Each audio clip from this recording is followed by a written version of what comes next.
আসসালামু আলাইকুম ওয়া রাহমাতুল্লাহি ওয়া বারাকাতুহু। ওয়া আলাইকুম আসসালাম ওয়া রাহমাতুল্লাহি ওয়া বারাকাতুহু। ইন্নাল হামদালিল্লাহ নাহমাদুহু ওয়া নাস্তাঈনুহু ওয়া নাস্তাগফির ওয়া নাউযু বিল্লাহি মিন শুরুরি আনফুসিনা ওয়া সাইয়্যাতি আ'মালিনা মান ইয়াহদিহিল্লাহু ফালা মুদিল্লা লাহু ওয়া মান ইউদ্লিলহু ফালা হাদিয়া লাহু ওয়া আশহাদু আন লা ইলাহা ইল্লাল্লাহু ওয়াহদাহু লা শারীকা লাহু ওয়া আশহাদু আন্না মুহাম্মাদান আবদুহু ওয়া রাসূলুহু আম্মা বা'দ فأعوذ بالله من الشيطان الرجيم بسم الله الرحمن الرحيم قل هو الله أحد الله الصمد لم يلد ولم يولد ولم يكن له كفوا أحد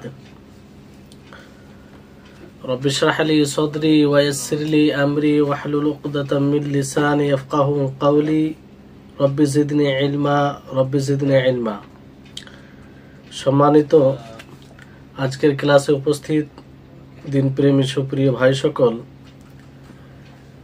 যাবতীয় প্রশংসা গুণগান সেই মহান আল্লাহ তাবারক ওয়া তাআলা নিমিত্তে, যিনি আমাদের সকলকে তার ইবাদত উপাসনার জন্য সৃষ্টি করেছেন এবং তার ইবাদত তার দাসত্বকে বোঝার জন্য আমাদের সকলকে এই ক্লাসে উপস্থিত হওয়ার তৌফিক দিয়েছেন।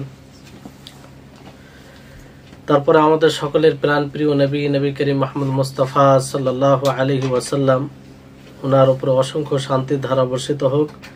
আল্লাহুম্মা সাল্লি আলাইহি আল্লাহুম্মা বারিক আলাইহি।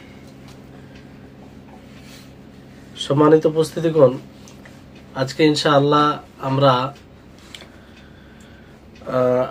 হাদিস আল আরবাঈন আন-নাওয়ী, ইমাম নাওয়ী রাহিমাহুল্লাহর বই থেকে হাদিসের ক্লাস করব, যেটা ধারাবাহিকভাবে চলে আসছে। আর আজকে আমরা 23 নম্বর হাদিস পড়ব ইনশাআল্লাহ সেই বইয়ের। হাদিসটি খুব চমৎকার হাদিস, আর ইনশাআল্লাহ আপনারা এই হাদিস দ্বারা উপকৃত হবেন। আর যতগুলো হাদিস রয়েছে সবগুলোই হাদিস আমাদের জন্য খুবই প্রয়োজনীয়। হাদিসটি হচ্ছে আন আবি মালিক আল হারিস বিন আসিম আল আশআরি রাদিয়াল্লাহু আনহু قال قال رسول الله صلى الله عليه وسلم الطهور شطر الإيمان والحمد لله تملأ الميزان وسبحان الله والحمد لله تملأان أو تملأ ما بين السماء والأرض والصلاة نور والصدقة برهان والصبر ضياء والقرآن حجة لك أو عليك كل الناس يغدو فبائع نفسه فمعتقها أو موبقها رواه مسلم। হাদিসের অর্থ হচ্ছে, আবু মালিক আল হারিস বিন আসিম আশআরি রাদিয়াল্লাহু তাআলা আনহু থেকে বর্ণিত, তিনি বলেন রাসূল সাল্লাল্লাহু আলাইহি ওয়াসাল্লাম বলেছেন যে আত-তুহুরু শাতরুল ঈমান, পাক পবিত্রতা ঈমানের অর্ধ ঈমান কিংবা ঈমানের অংশ। ওয়াল হামদুলিল্লাহ তামলাউল মিজান, এবং আলহামদুলিল্লাহ এটি মিজানকে পরিপূর্ণ করবে। ওয়া সুবহানাল্লাহ আলহামদুলিল্লাহ, আর সুবহানাল্লাহ আলহামদুলিল্লাহ এটি পরিপূর্ণ করবে আসমান ও জমিনের মধ্যে যতটা জায়গা রয়েছে পুরোটা। ওয়াসসালাত নূর, এবং সালাত নামাজ এটা নূর আলো। ওয়াসসাদাকাত বুরহানুন, সাদাকা এটা বুরহান দলিল। ওয়াসসাবরু জিয়াউন, ধৈর্য এটা আলো জিয়া। ওয়াল কুরআনু হুজ্জাতুল লাকা আও আলাইকা, কোরআন হয় আপনার জন্য দলিল হবে, হুজ্জাত হবে, না হয় আপনার বিপক্ষে। কুল্লুন নাসি ইয়াগদু ফাবাইউন নাফসাহু ফামুতিকুহা আও মুবিকুহা, সমস্ত মানুষ সকালে বের হয় আর সে নিজের নফসকে বিক্রি করে আমলের বিনিময়ে। সে আমল দ্বারা হয় নিজেকে নিজের মুক্তি লাভ করে জাহান্নাম থেকে, সফলতায় নিয়ে আসে, অথবা সে নিজেকে ধ্বংস করে। তো এই হচ্ছে হাদিস। এই হাদিসে বেশ কয়েকটি বিষয় তুলে ধরা হয়েছে, আর এই হাদিসে অনেক কল্যাণমূলক কথা বলা হয়েছে, বুঝতে পারলেন? তো এখানে তুহুর তাহুর আর মানে এটাকে কোনো সময় ফায়ের জম্মার সাথে তুহুর পড়া যায়। যখন তুহুর বলা হবে তখন এর অর্থ হবে মানে ওই কর্মটাকে, যে মানে পাকি অর্জন করা, এই কর্মটাকে তুহুর বলা হয়। কি বলা হয়? তুহুর বলা হয়। আর যখন আপনি তয়ের ফাতার সাথে পড়বেন তাহুর, তখন এর অর্থ হবে যে যা দ্বারা আপনি পাকি অর্জন করেন, পবিত্রতা অর্জন করেন, সেটাকে বোঝানো হয়, পানি অথবা মাটি। বুঝতে পারলেন? তখন এটা কিভাবে পড়া যাবে? তাহুর, তয়ের ফাতার সাথে। বুঝতে পারলেন? যেমন অজু, আমরা পার্থক্য করি না। যদি আমরা অজু বলি তাহলে তার অর্থ কি হবে? পানি অথবা পানি যা দ্বারা আমরা উজু করি। আর উজু যখন বলি আমরা, তখন তার অর্থ হবে মানে উজু করা, কর্মটা উজু করা, হাত পা মুখ ধৌত করি, এটা উজু। বুঝতে পারলেন? অনুরূপভাবে সাহুর, সুহুর, সাহুর মানে এর অর্থ হবে যে খাবারটাকে, যা দ্বারা আমরা সাহারি করি, খাবার। বুঝতে পারলেন? আর সুহুর মানে ওই সাহারি করাটাকে, ওই সময় খাওয়াটাকে সুহুর বলা হয়। তো এইগুলো পার্থক্য আরবি ভাষার, এগুলো সৌন্দর্য, একটুতেই অর্থ আলাদা হয়ে যায়। বুঝতে পারলেন? তো এখানে বিষয়টি হচ্ছে যে আত্তুহুরু অথবা আত্তাহুরু, আত্তুহুরু পড়া এই হাদিসে রয়েছে। আত্তুহুরু এর অর্থ কি? এর অর্থ ওলামায়ে কেরাম অনেকেই বলেছেন যে এর দুটি অর্থ। এক হচ্ছে যে উজুর অর্থে। কিসের অর্থে? উজু, যে উজু আমরা করে থাকি সলাতের জন্য, সেটাকে বোঝানো হয়েছে। আর এর দলিল অন্য অন্য রিওয়ায়েত দ্বারা পাওয়া যায়। যেমন অন্য অন্য রিওয়ায়েতে এসেছে যে উজু আল উজু শাতরুল ঈমান, উজু শব্দ, এই শব্দ অন্য হাদিসে এসেছে। তাহলে এটাই অর্থ বেশি ভালো হবে, যেহেতু অন্য হাদিসে এইভাবে এসেছে। আর অন্য হাদিসে এইভাবে এসেছে ইসবাগুল উজু শাতরুল ঈমান, মানে পরিপূর্ণভাবে উজু করা। এখানে উজুর কথা এসেছে। তো এখানে আত্তুহুর এর অর্থ হচ্ছে উজুর অর্থ। কিসের অর্থে? উজুর অর্থ। বুঝতে পারলেন? অনেক ওলামায়ে কেরাম বলেছেন যে এখানে তুহুর এর অর্থ হচ্ছে আমভাবে পবিত্রতা অর্জন করা, পাকি পবিত্রতা অর্জন করা, ময়লা থেকে, আবর্জনা থেকে। সে আবর্জনা বাহ্যিক দিক দিয়ে হতে পারে অথবা আভ্যন্তরীণ দিক দিয়ে হতে পারে। বুঝতে পারলেন? সমস্ত কিছু থেকে পবিত্রতা অর্জন করা। বাহ্যিক দিক দিয়ে যেমন পবিত্রতা অর্জন করা, আপনার শরীরে কোনো ময়লা লেগে গেছে সেটাকে পরিষ্কার করা। হ্যাঁ, আপনি নাপাক আছেন, কোনো জিনিস কাপড়ে লেগে গেছে সেটাকে পরিষ্কার করা, এটা হচ্ছে বাহ্যিক। বুঝতে পারলেন? আর আভ্যন্তরীণ কি? যেমন শিরক, বিদআত, মাসিয়াত, এগুলো থেকে নিজেকে মুক্ত করে, বিশেষভাবে শিরক থেকে মুক্ত করা, এটা পাকি অর্জন করা। এটা অর্থ বলেছেন অনেকেই। শিরক বিদআত থেকে মুক্ত করা, গুনাহ থেকে। আর উজু, গোসল সবকিছু এর মধ্যে চলে আসবে আমভাবে, মানে দুটোই অর্থ চলে আসবে। বুঝতে পারলেন?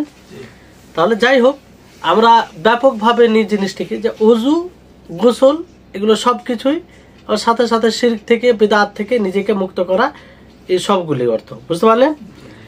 তো এটা কি হবে? ইমানের অংশ, ইমানের অর্ধ ইমান অথবা ইমানের অংশ। এখানে সাতরের অর্থ ওলামায়ে কেরাম কেউ বলেছেন যে অর্ধের অর্থ হয়। কিসের অর্ধে? অর্ধ, কোন জিনিসের অর্ধ। হ্যাঁ, যেমন শাতরুল কিতাব, কিতাবের অর্ধ। বুঝতে পারলেন? তো অর্ধের অংশ। অনেকে বলেছেন যে অংশের অর্থ আসে। কিসের অর্থে? অংশ, কোন জিনিসের অংশ। বুঝতে পারলেন? অনেকেই বলেছেন যে কোন জিনিসের একটা প্রকার, একটা দিক। এইভাবে তিনটি অর্থ বলা হয়েছে। তো যাই হোক, এখানে অর্ধ নিতে পারেন কিংবা অংশ নিতে পারেন, দুটোই নেওয়া যাবে, কিন্তু প্রত্যেকটা ক্ষেত্রে আলাদা আলাদা অর্থ হবে। বুঝতে পারলেন? তারপরে আপনার ঈমান শব্দ আছে। কি শব্দ আছে? ঈমান শব্দ। তাহলে পবিত্রতা অর্জন করা, ওযু করা অথবা গোসল করা কিংবা শিরক থেকে, বিদআত থেকে মুক্ত হওয়া, সবকিছু অর্থ নিয়ে এগুলো ঈমানের অর্ধ অংশ অথবা ঈমানের একটি অংশ। বুঝতে পারলেন? তো এটা অর্থ এখানে আসবে। এখানে ঈমান বলতে কি বুঝায়?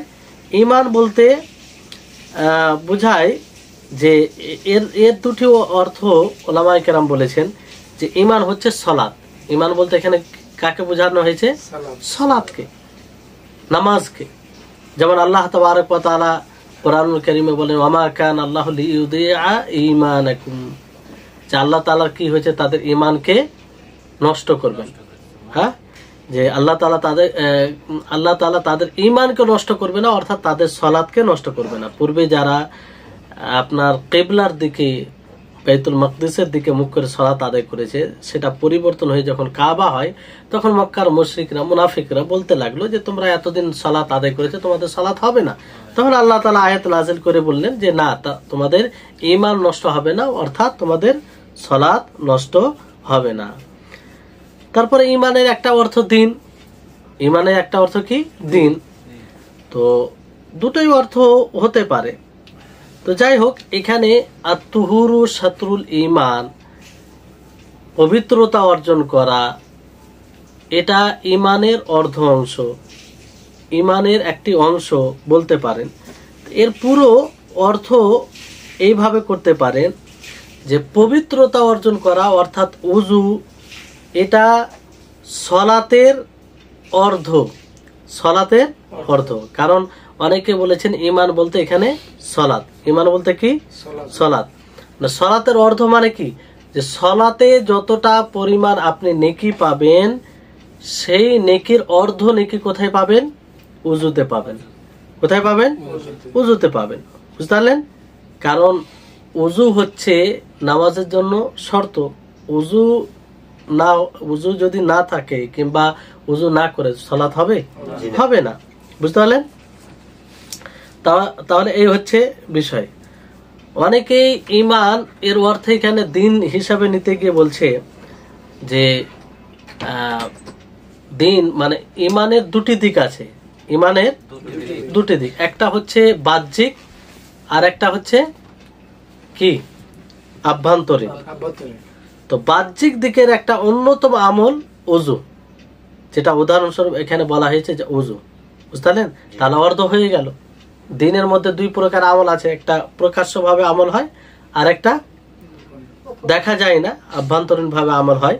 তো এই ক্ষেত্রে এখানে অর্ধ হয়ে যাচ্ছে। বুঝতে পারলেন? তারপর অনেকে এইভাবে বলেছেন যে এখানে আম অর্থে নেওয়া হবে যে সবকিছু, বাকি থেকে সবকিছু থেকে পবিত্রতা অর্জন করা, সবকিছু থেকে পবিত্রতা অর্জন করা, সেটা ওযু গোসল হোক অথবা শিরক বিদআত এগুলো থেকে হোক, এটা থেকে। বুঝতে পারলেন? তাহলিয়া তাখলিয়া মানে আপনি ইতাআতের কাজ করবেন, ইতাআতের কাজ করবেন, অনুসরণের কাজ করবেন, কোরআন হাদিস অনুযায়ী জীবন যাপন করবেন, এটা একটা। আর আপনি নিজের নফসকে অবাধ্যতা থেকে পবিত্র করবেন নিজেকে, মানে হারাম কাজ কিংবা শরীয়ত বিরোধী কাজ থেকে নিজেকে বিরত রাখবেন। বুঝতে পারলেন? তো যাই হোক, অনেকেই বলেছেন যে এখানে অর্থ যেটা, যে উযু এর অর্থে আসবে, যে এখানে তুহুর মানে উযু আর ঈমান বলতে সালাত, ঈমান বলতে সালাত। তো এই হচ্ছে এই বাক্যের অর্থ। তাহলে এখান থেকে এটা স্পষ্ট হচ্ছে যে পবিত্রতা অর্জন করা এটা কত গুরুত্বপূর্ণ কাজ, কত মহৎ কাজ। এটা এর গুরুত্ব শরীয়তে কতটা দেওয়া হয়েছে, যে ঈমানের অর্ধ অংশ বলা হয়েছে। বুঝতে পারলেন?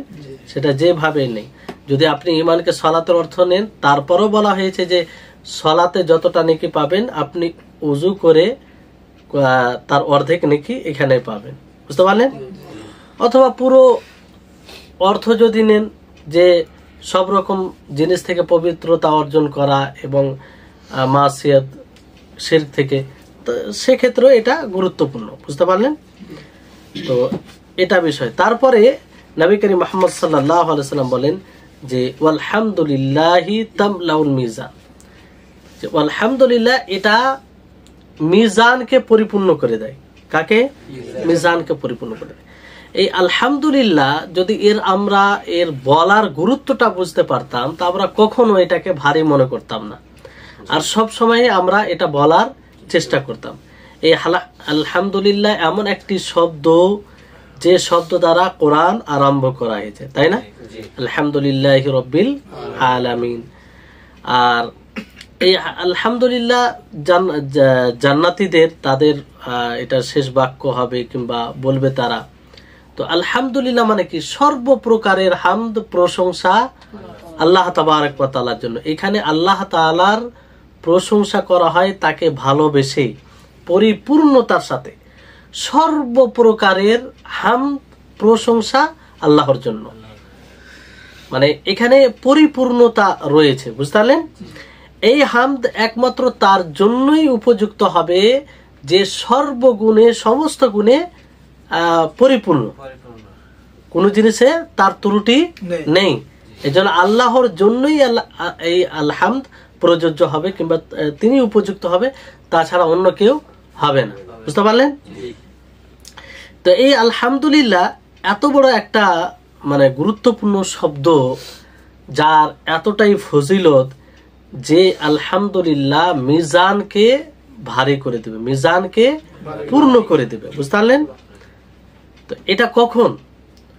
যখন আমরা আলহামদুলিল্লাহ সেইভাবে পাঠ করব, ইখলাসের সাথে, এবং তাতে কোনো বিদআতের মিশ্রণ ঘটবে না, বুঝতে পারলেন? অনেকেই আলহামদুলিল্লাহ ঝুঁকে, শরীর ঝুলিয়ে, মাথা ঝুলিয়ে বিশেষ পদ্ধতিতে এটা বলে, তাদের জন্য এই ফজিলত রয়েছে না। যারা একদম আল্লাহ তাবারক ওয়া তাআলাকে খুশি করার উদ্দেশ্যে বলবে আর শরীয়ত অনুযায়ী, বুঝতে পারলেন, তাহলে তার এই আলহামদুলিল্লাহ তার মিজানকে কি করবে? হাসরের মাঠে ভারী করে দেবে। মিজান কাকে বলা হয়? তারাজু।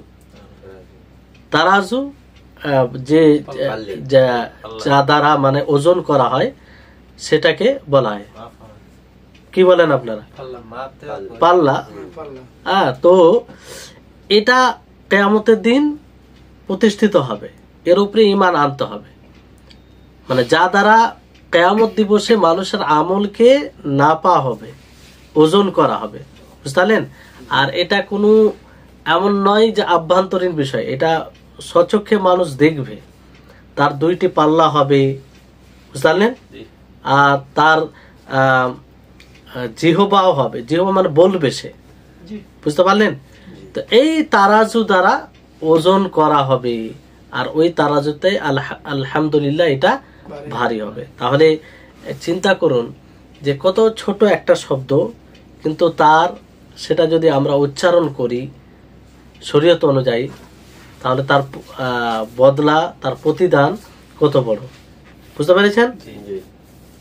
এই জন্য বলা হয় যে কিয়ামত দিবসে তিনটি জিনিস ওজন করা হবে। কয়টি জিনিস ওজন করা হবে? তিনটি জিনিস। এক হচ্ছে আমল, মানুষের আমলকে। দ্বিতীয় হচ্ছে আমিল, যে আমল করবে, অর্থাৎ মানুষকে। কাকে? মানুষকে। তৃতীয় হচ্ছে যে সব মানে রেজিস্টার থাকবে, নথিভুক্ত থাকবে আমাদের সবকিছু, সেগুলোকে ওজন করা হবে, বুঝতে পারলেন? তিনটি জিনিসকে ওজন করা হবে, আর এইভাবে আমাদেরকে ঈমান আনতে হবে। তো এই জন্য আমাদের চাহিদা, কিংবা আমাদের সব সময় এই প্রচেষ্টা করতে হবে যাতে আমাদের আমলের রেজিস্টার বেশি হয়, আর আমরা এমনভাবে জীবনযাপন করি যে আমরা মিজানে ভারী হয়ে যায়, তারাজুতে ভারী হয়ে যায়। এই জন্য দেখবেন যারা কাফের হবে, তারা শারীরিক দিক দিয়ে অনেক ওজন হবে তাদের, কিন্তু সেই মিজানে তাদের কোনো ওজন থাকবে না, কোনো ওজন থাকবে। কিন্তু একজন মুমিন যে শরীয়ত অনুযায়ী জীবনযাপন করে থাকবে, তার ওজন বেড়ে যাবে সেখানে। কারণ তার ওজন কি হিসাবে হবে? এই ঈমান অনুযায়ী, যেভাবে সে দুনিয়াতে চলাফেরা করেছে সেই অনুযায়ী তার ওজন হবে, বুঝতে পারলেন? তাহলে এগুলো বোঝার এখন অসুবিধা নেই। যেমন এই ধরনের কথা অনেকেই যারা যুক্তিকে প্রাধান্য দেয়, তারা এইসব জিনিসের অস্বীকার করে, বলে এটা কি করে সম্ভব মানুষের আমলকে ওজন করা? মানুষকে ওজন করবে, আলহামদুলিল্লাহ একে ওজন করবে, এটা কি করে সম্ভব? মানে যুক্তি। যেমন আপনারা একটি হাদিস শুনেছেন যে যখন জান্নাতীরা জান্নাতে চলে যাবে, জাহান্নামীরা জাহান্নামে চলে যাবে, তো আল্লাহ তাবারক ওয়া তাআলা মৃত্যুকে মেষ ভেড়া যে থাকবে তার রূপ দিয়ে মৃত্যুকে জবাই করে দিবেন। আল্লাহ তাআলা জবাই করে দেওয়া হবে আর বলা হবে যে তোমরা চিরস্থায়ী এখানে থাকবে, এখান থেকে আর বের হওয়ার কোনো পথ নেই। বুঝতে পারলেন? তাহলে এটাও তো যদি আমরা যুক্তি দিয়ে দেখি তাহলে মানা সম্ভব, কিন্তু আল্লাহ তাআলা সবকিছুর উপরে কাদির, তিনি শক্তিশালী, সবকিছু তিনি পারবে না এমন কোন জিনিস নেই, সবকিছু সম্ভব, সবকিছু সম্ভব। বুঝতে পারলেন? তাহলে আলহামদুলিল্লাহ এটা মহাব্বত এবং পরিপূর্ণতার সাথে বের হবে। বুঝতে পারলেন? আর এটা উপলব্ধি করতে হবে। এই জন্য আমরা যদি আলহামদুলিল্লাহ রাব্বিল আলামিন সূরাতুল ফাতিহা পড়ি বারবার উপলব্ধি করে, তাহলে আরো আমরা এর স্বাদ পাবো। আমরা অনেক সময় বোঝার চেষ্টা করি না, পড়তে হয় বলে পড়ি, কিন্তু আলহামদুলিল্লাহ রাব্বিল আলামিন এই কথাটা, এই বাক্যটি আল্লাহ উপযুক্ত রাখেন, অন্য কেউ রাখেন, এই বিষয়টি যদি আমরা বুঝতে পারতাম তাহলে এই বাক্য বলতে গিয়ে আরো মানে ভালো লাগতো আমাদের। বুঝতে পারলেন তো? কারণ তিনার মধ্যে কোনো প্রকারের ত্রুটি নেই, এই জন্য সর্বপ্রকারের হামদ, সর্বপ্রকারের প্রশংসা তারই জন্য। বুঝতে পারলেন? তাই হচ্ছে। আর একটা দিক আছে যে একটা ধরেন হামদ এবং মাদাহ, আরবিতে দুটো শব্দ আছে। মাদাহ মানে কারো নাম করা, সুনাম করা, প্রশংসা, সেটাও অর্থ আসে, কিন্তু এই মাদাহতে মহাব্বত থাকে না, পরিপূর্ণতা এটা থাকে না। বুঝতে পারলেন? কিন্তু হামদ এটা সেই জায়গা থাকে যেখানে পরিপূর্ণতা থাকে, মহাব্বতের সাথে যেটা হয়। বুঝতে পারলেন? তো এই হামদ একমাত্র, এই জন্য আল হামদ মানে সর্বপ্রকারের হামদ কার জন্য? আল্লাহ তাবারক ওয়া তাআলার জন্য। বুঝতে পারলেন? তারপরে হাদিসের শব্দ রয়েছে যে ওয়া সুবহানাল্লাহি ওয়াল হামদুলিল্লাহি তামলাআন আও তামলাউ, যে সুবহানাল্লাহ ওয়াল হামদুলিল্লাহ এই দুটি বাক্য পরিপূর্ণ করে দিবে। বুঝতে পারলেন? তামলাআন শব্দ আছে অথবা তামলাও, এখানে রাবীর যে বর্ণনাকারী তার পক্ষ থেকে এটা সন্দেহ। তাহলে এখান থেকে এটা স্পষ্ট যে যারা বর্ণনা করেছে হাদিসকে তারা কতটা এর প্রতি খেয়াল রেখেছেন, যেভাবে তারা শুনেছেন সেভাবেই বলেছেন, অর্থের দিক দিয়ে কোনো পার্থক্য নেই। তামলাআন তামলাউ এই দুটোর অর্থ একই। বুঝতে পারলেন? তারপরেও বর্ণনাকারী বলছেন যে হয় আল্লাহর নবী কিংবা যা থেকে তিনি শুনেছেন তিনি বলেছেন তামলাআন আও অথবা তামলাউ। তাহলে বর্ণনাকারী বর্ণনা করতে গিয়ে কতটা মানে এর যত্ন নিতেন, যা শুনতেন তাই বলতেন, এমনটা নয় যেটা ইচ্ছা হলো বলে দিল, তা নয়। কারণ হাদিস মানে দিন, দ্বিতীয় ওয়াহি, যেটা আল্লাহ নবী নিজ ভাষায় সেটা প্রকাশ করেছেন। বুঝতে পারলেন? এখানে বলা হয়েছে যে আলহামদুলিল্লাহ সুবহানাল্লাহ আসমান ও জমিনের মধ্যে পরিপূর্ণ করে দেয়, মানে সব দিক দিয়ে। আসমান ও জমিন এর দূরত্ব কতটা আছে আল্লাহ তাআলা সবচেয়ে বেশি ভালো জানেন, তাই না? তাহলে এই ওপর নিচ চারো সাইড সব দিক দিয়ে পরিপূর্ণ করে দেয়। আল্লাহু আকবার, এতটা ফজিলত। তাহলে সেটা আমরা যখন তখন বলতে পারি। এটা যদি আমরা উপস্থিত রাখি ব্রেনে এই ফজিলত নবীর এই হাদিস, তাহলে আমরা কোনো সময় অবসর থাকবো, মানে বসে আছি, কোনো কাজ নেই, আমাদের জিহবাও বন্ধ, জিহবাও নড়ে না, এগুলো হাদিস জানার পরে কেউ এটা করতে পারে? বসে আছে সুবহানাল্লাহ আলহামদুলিল্লাহ, রাস্তায় চলছে, কোনো কাজ নাই, সুবহানাল্লাহ আলহামদুলিল্লাহ, এত বড় ফজিলত। আল্লাহু আকবার। তো এই ফজিলত মানে এটা একটা আল্লাহ তাবারক ওয়া তাআলার বিশেষ রহমত, যে বান্দা অল্প ছোট্ট আমল করবে তাতে তার প্রতিদান এত বড় যেটা কল্পনা করা যায় না। বুঝতে পারলেন?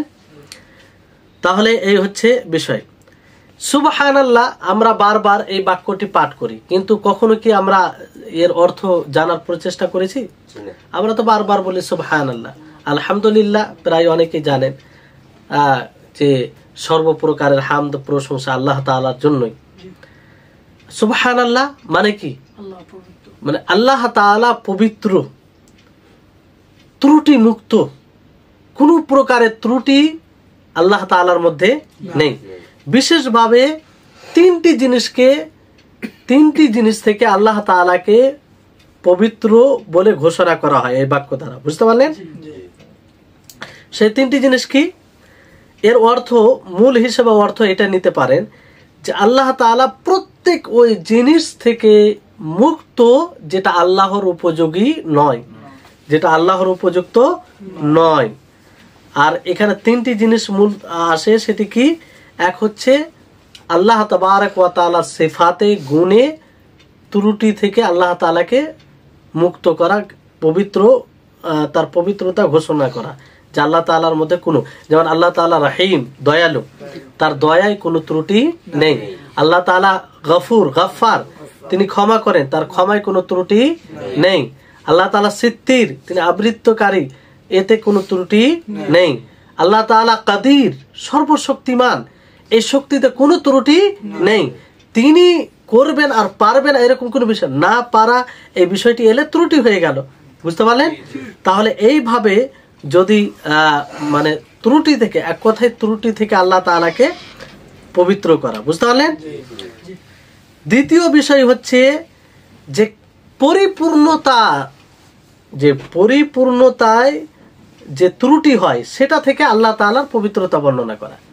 মানে সব বিষয় পরিপূর্ণ, মানে এমন নয় যদি বলা হয় যে কারো ব্যাপারে শুধু একটা দিক বলা হয় আর তার বিপরীতটা না বলা হয়, তাহলে এটা পরিপূর্ণতা নয়। আল্লাহ তাআলা যেমন, আল্লাহ তাআলা দয়ালু, ঠিক আছে, আল্লাহ তাআলা দয়া অতিরিক্ত করেন। তো অনেক সময় আল্লাহ তাবারক ওয়া তাআলা রাগান্বিত হয়। তো শুধু যদি আল্লাহ তাআলার দয়াকে সাব্যস্ত করা হয় আর রাগকে সাব্যস্ত না করা হয়, তাহলে এটা ত্রুটি থেকে গেল না? থাকলো কি থাকলো না? আল্লাহ তাআলা দয়া করেন, প্রতিশোধ নেন। আল্লাহ তাআলা প্রতিশোধ মানে যে গুনাহ করে, আল্লাহ তাআলার অবাধ্যতা করে, তাকে তার শাস্তি দেয়। তো এটাকেও মানতে হবে। তো পরিপূর্ণতা পৌঁছাতে গিয়ে যে সব জিনিস মানে বাধা হয়ে দাঁড়ায়, তা থেকে আল্লাহ তাআলাকে পবিত্র করা। বুঝতে পারলেন? পবিত্রতা ঘোষণা করা, এটা হচ্ছে দ্বিতীয় বিষয়। তৃতীয় বিষয় হচ্ছে যে আল্লাহ তাবারক ওয়া তাআলাকে কোনো বিষয়ে, মাখলুকের কোনো বিষয়ে সাদৃশ্য না দেওয়া, সাদৃশ্য না দেওয়া। যেমন আল্লাহ তাআলা শুনেন, তো আমাদের মতো শুনেন। আল্লাহ তাআলা দেখেন, আমাদের মতো দেখেন। আল্লাহ তাআলা যেমন অনেক কিছু আল্লাহ তাআলা বলেন, তো আমাদের মতো বলেন। তো এই হচ্ছে আল্লাহ তাআলাকে, আল্লাহ তাআলার সাথে অন্য কাউকে সাদৃশ্য না দেওয়া। তাহলে এই তিনটি বিষয় মুখ্য বিষয় থাকবে। বুঝতে পারলেন? যে আল্লাহ তাআলার গুণে কোনো প্রকারের ত্রুটি নেই। বুঝতে পারলেন? আর পরিপূর্ণতায় কোনো খান্তি নেই যে কোনো বিষয়ে। বুঝতে পারলেন? তৃতীয় হচ্ছে যে আল্লাহ তাআলাকে অন্য কারোর সাথে সাদৃশ্য না দেওয়া। তাহলে এই সুবহানাল্লাহ, এই সুবহানাল্লাহ দ্বারা এইভাবে আমরা আল্লাহ তাআলার পবিত্রতা ঘোষণা করে থাকি। তো এটা উপলব্ধি করতে হবে আমাদেরকে। বুঝতে পারলেন? এই অর্থ আমাদেরকে মনে রাখতে হবে। এগুলো বাক্য আমরা বারবার বলি, সারা জীবন বলি, কিন্তু এর অর্থ জানি না, কখনো জানার চেষ্টাও করিনি। এবার বলুন, আপনারা যে অর্থটা জানলেন, এখন সুবহানাল্লাহ বলতে আপনাকে কেমন লাগবে? আর পূর্বে আপনাকে কেমন লাগতো? এই সুবহানাল্লাহ বলবেন, এই জন্য যত আপনি অর্থ অনুধাবন করে বলবেন, ততই আপনি এই কালেমার প্রতি আপনার শ্রদ্ধা, এই কালেমাকে ওই গুরুত্ব দিয়ে আপনি ততই পড়তে পারবেন।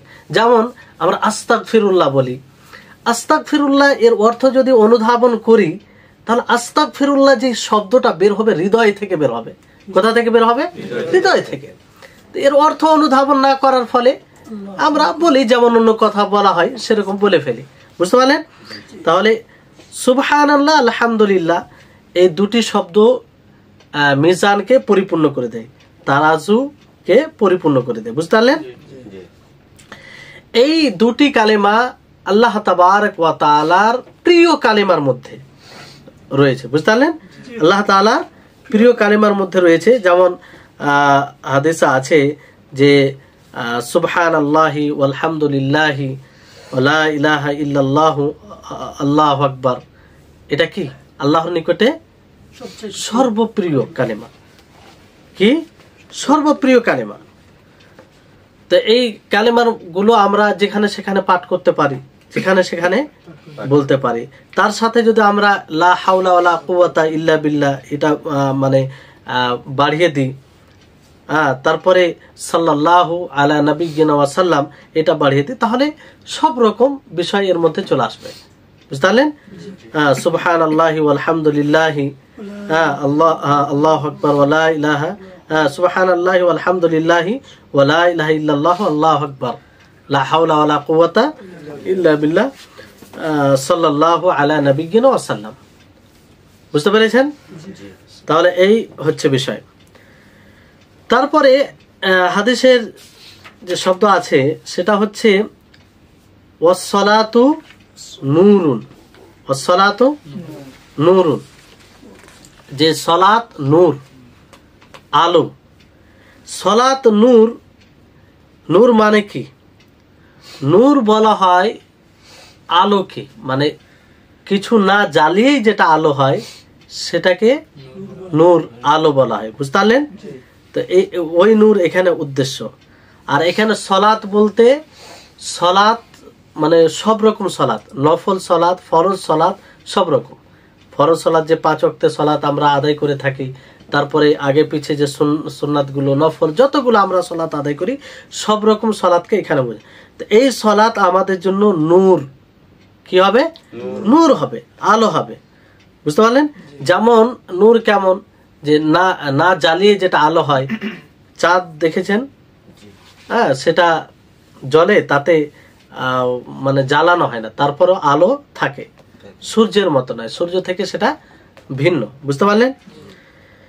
তো এই সালাত যে আদায় করবে তার সার্বিক ক্ষেত্রে এটা নূর হবে, সার্বিক ক্ষেত্রে তার দুনিয়াতেও নূর হবে এটা, এবং তার আখিরাতেও নূর হবে, তার কবরেও নূর হবে, এবং সিরাতে মুস্তাকিম যখন পুল সিরাত পার করবে, যেখানে অন্ধকার থাকবে, সেই নূর দাঁড়াবে, সেটা নূর হবে তার জন্য সালাত, বুঝতে পারলেন?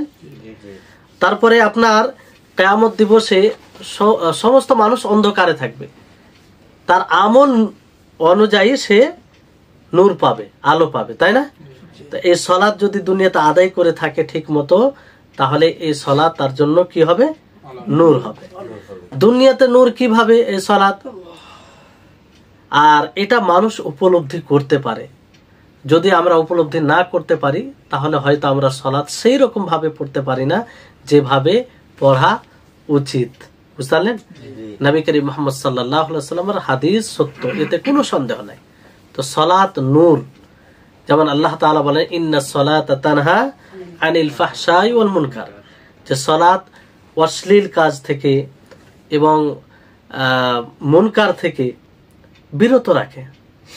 তাহলে এটা নূর হলো না, আলো হলো না? আলোর কাজ কি? সঠিক পথ দেখানো। তো এই সালাত দ্বারা মানুষ অনেক অশ্লীল কাজ থেকে বেঁচে থাকে, বুঝতে পারলেন? তো ওয়াসসালাতু নূরুন এইভাবে। তারপরে বলা হয়েছে যে আস-সাদাকাতু বুরহানুন, সাদকা বুরহান, দলিল। সাদকা কাকে বলা হয়? সাদকা বলা হয় যে আল্লাহর জন্য মাল বের করা, সম্পত্তির মধ্যে কিছু অংশ কিংবা নিজের সম্পত্তি বের করা, খরচ করা আল্লাহর জন্য। সেটা যাকাত হতে পারে, কিংবা যাকাত ছাড়া নফল যেগুলো খরচ করা হয় সেটা হতে পারে, বুঝতে পারলেন? তো এই সাদাকা বুরহান, দলিল হবে। কিসের দলিল হবে? যে সাদাকা করবে, যে খরচ করবে আল্লাহর উদ্দেশ্যে, তার ঈমানের দলিল হবে। সে প্রকৃতভাবে আল্লাহ তাআলাকে ভালোবাসে, তার এটা দলিল হবে। কারণ মাল খরচ করা, সম্পত্তি ব্যয় করা আল্লাহর পথে, এটা সবচেয়ে ভারী জিনিস। আর মুনাফিকিনদের জন্য এটা আরো ভারী জিনিস। মুনাফিকিনদের জন্য এটা আরো ভারী জিনিস।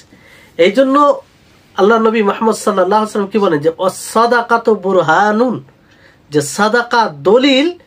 একজন মানুষ যে সাদকা করবে সে প্রকৃতভাবে আল্লাহকে ভালোবাসে তার দলিল, আর সে আল্লাহর উপরে ঈমান রেখেছে তার দলিল। মাল মানুষের নিকটে প্রিয় কি প্রিয় নয়? প্রিয়। সবচেয়ে মানুষ ভালোবাসে মালকে।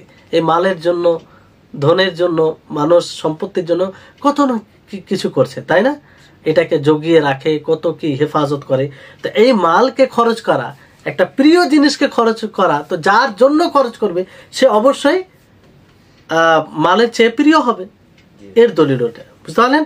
তারপর আর একটা দলিল, যে যখন আল্লাহ তাআলা কিয়ামত দিবসে প্রশ্ন করবেন আল্লাহ তাআলা বান্দাদেরকে, যে তুমি যে মালটা কামাই করেছো, অর্জন করেছো, সেটা কোথায় থেকে করেছো আর কোথায় খরচ করেছো। তো একজন বান্দা যদি সাদকা করে থাকে, আল্লাহর পথে খরচ করে থাকে, তাহলে এটা তখন তার জন্য কি হবে? দলিল হবে যে সে সৎ পথে খরচ করেছে, আল্লাহর জন্য খরচ করেছে। বুঝতে পারলেন? তাহলে এই হচ্ছে বিষয়। তারপরে বিষয়টি আছে, আজকে ক্লাস এখান থেকে ইতি করছি, কারণ আপনাদের বিশেষ কাজ আছে। তো ইনশাআল্লাহ আগামী ক্লাসে বাকি হাদিসের ব্যাখ্যা হবে। দেখেন, এই হাদিস খুবই গুরুত্বপূর্ণ। এখান থেকে আমরা যতটুকু এই হাদিসের ব্যাখ্যা হলো, সেই হাদিসের অংশ থেকে আমরা এটা উপলব্ধি করেছি, সকলে আশা করি, যে আল্লাহর জিকির করা এর অনেক ফজিলত রয়েছে। বুঝতে পারলেন? সামান্য আলহামদুলিল্লাহ যদি এটা আপনি বলতে পারেন ইখলাসের সাথে, তাহলে আপনার মিজানকে ভারী করে দিবে। বুঝতে পারলেন? তাহলে এই আলহামদুলিল্লাহ ছোট্ট একটি শব্দ, সুবহানাল্লাহ। তো আশা করি আমরা সকলে আমল করব। আল্লাহ তাআলা যেন আমাদের সকলকে এই হাদিস অনুযায়ী আমল করা তৌফিক দান করেন। আর আরেকটি বিষয়, যেটা পবিত্রতা অর্জন করা, সেটা যেই অর্থেই নিলে কেন সেই অর্থ অনুযায়ী সেটাও গুরুত্বপূর্ণ। হাদিস অনুযায়ী যেটা আমরা বুঝতে পারলাম, সেটার উপরে যেন আমরা সকলে আমল করতে পারি। ওয়া আখির দাওয়ানা আলহামদুলিল্লাহি রাব্বিল আলামিন। আসসালামু আলাইকুম ওয়া রাহমাতুল্লাহি ওয়া বারাকাতুহু।